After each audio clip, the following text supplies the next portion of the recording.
Hello, welcome. My name is Maddie Solden and I am from Music Mastery, and today I will be doing a fundamental video about the setup and hand position of a flute as well as posture when you're playing the flute. So to get started, I want to talk about some posture things. So this will be used for any instrument and especially flute, since that's what we're concentrating on. So you can play your flute standing up or sitting down. These are some things I want you to think about. First, your feet should always be flat on the floor, usually with about like that much space in between them, not too wide or over. And then from there up, I like to think of as if I'm a puppet.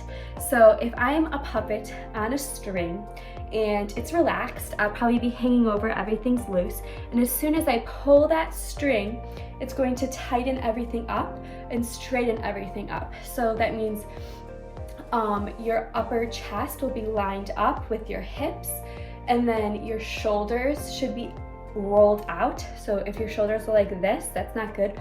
Roll them out. Also, your chin should be lifted up and you should be looking up. So a common thing that happens is flute players like to look at the floor with their flute down here. You want to think up and open, and that's going to help with your sound, and it's also going to help you breathe better, which in turn leads to a better tone. So think of it as if you're a puppet. Whenever you're going to sit down or stand up, pull that string straighten up. You don't want to be too tense, but make sure you're open and relaxed. And then another trick you can think about for your chin is if you make an L with your hand, you're going to put your pointer finger right at the top of your chin and this right in the little divot right here.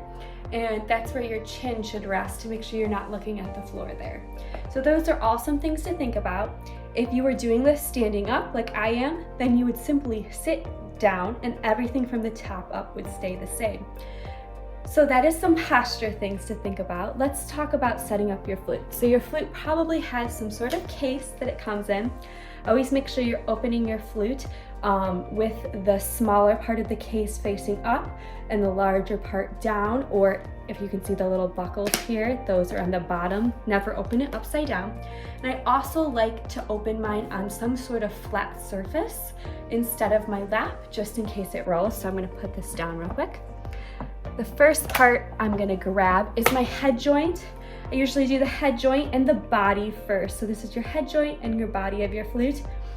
You're just going to roll that in there, and then you want to make sure that the hole, your embouchure hole, lines up with that first key. If it doesn't line up, that means that your sound's probably not going to be very good, or it might be out of tune because it's going to be rolled all over the place. So that's key for flute. And then the next part you're going to grab is your foot joint. You want to make sure when you're going to put your flute together that you're not holding it by the keys. That can break an instrument. So you want to make sure you hold it by the pieces that don't have keys there. And it should be easy to swivel these together. If it's not easy, then you need to do a better job at cleaning your flute. So now we're going to transition into some common hand position errors that I've seen, just to try to get us a little bit more familiar with how we should be holding our flute. So the first thing I see is people have trouble with where to put their left hand because we skip some of these keys. So I think of it as New York, New York. No, yes, no, yes. The first key is a no. The second key is a yes. The third key is a no. The fourth key is a yes. New York, New York. Okay? So New York, New York. That helps you put it together. From there, we want to talk about the pressure points. So when you're holding a flute, I always get a little bit of a callus right here on my left hand because that is where my flute is nice and snug right on that position there.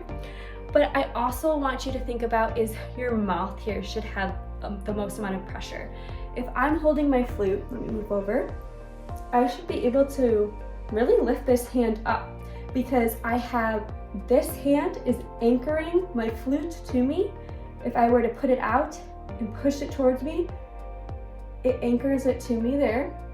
I can also, so this hand, if you put your hand placement here, your pinky can be there, but it shouldn't be relying on your pinky. It should all be in this part in your embouchure, in your mouth placement, and then this left hand. Those are the key pressure points, and this just helps it to not spin. So if you added your pinky, make sure it's not spinning. If your flute is really loose and spinning, it usually means you don't have a good grip on it, and you want to make sure you have a good grip on your flute. That also affects a lot of things with our playing, and you won't be able to play fast if your flute is rolling all over the place. So make sure you have a steady anchor there. Another thing that is a common error I see is flat fingers. So if I have my fingers like this, that is going to be very hard to play fast. So what you want to think about is if you were picking up a can of pop, you have that roundedness to your fingers, and you're simply going to turn the can of pop over, transition, and put it on. So when you have a beginner flute, it won't have open holes, so it might not be much of a problem for the first couple years, but then when you get there, it's going to be quite a big problem if you're not covering the holes, because that means your sound won't come out. So always practice and make sure that your fingers have this space to them, they're arced more, there's room underneath, I could fit like a pencil underneath here, and that the pads of my fingers would be covering that hole if you do have an open holed flute. The last common error that I want to go over is if your thumb here, I've seen a lot of variations. Some people will have their thumb all the way out like this, like a hitchhiker thumb. Sometimes it's like this. If you have flat fingers, you might be holding your flute like that. So think the curved fingers here, and then your thumb should really be behind, should be in between these two keys here, behind. And it's not a pressure point like the other ones, so it shouldn't be like you're balancing it there. Some people like to try to balance their flute like this. It should be relatively straight with your, like right like there. So I can show you there. So make sure it's not sticking out. My teacher used to go around and tap my thumb with a pencil. That means it's sticking out, and it's really bad for your playing position. So those are some common errors that I see when you're playing the flute. Let's go over some key things. Just make sure your flute is sturdy on your face and that you have room underneath your fingers to move them, otherwise you'll be stuck.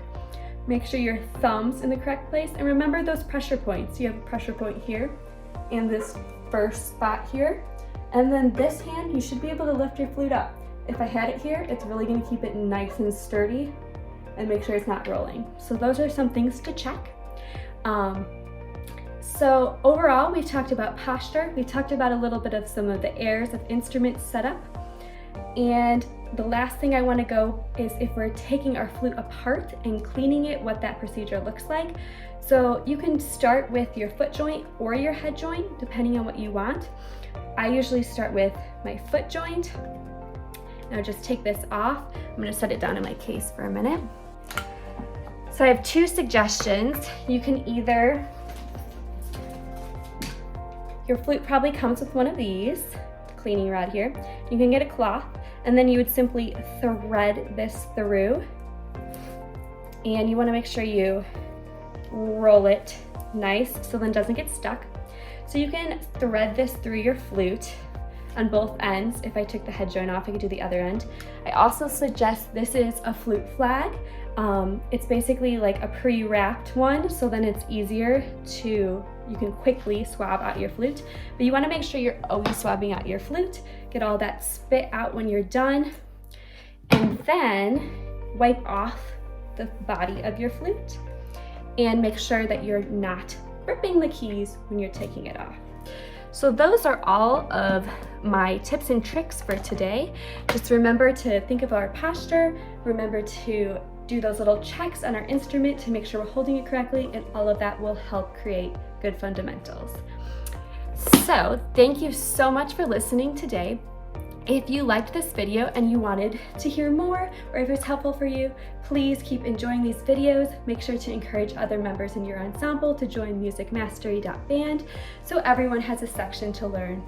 And remember, you get 3 requests per month as a member.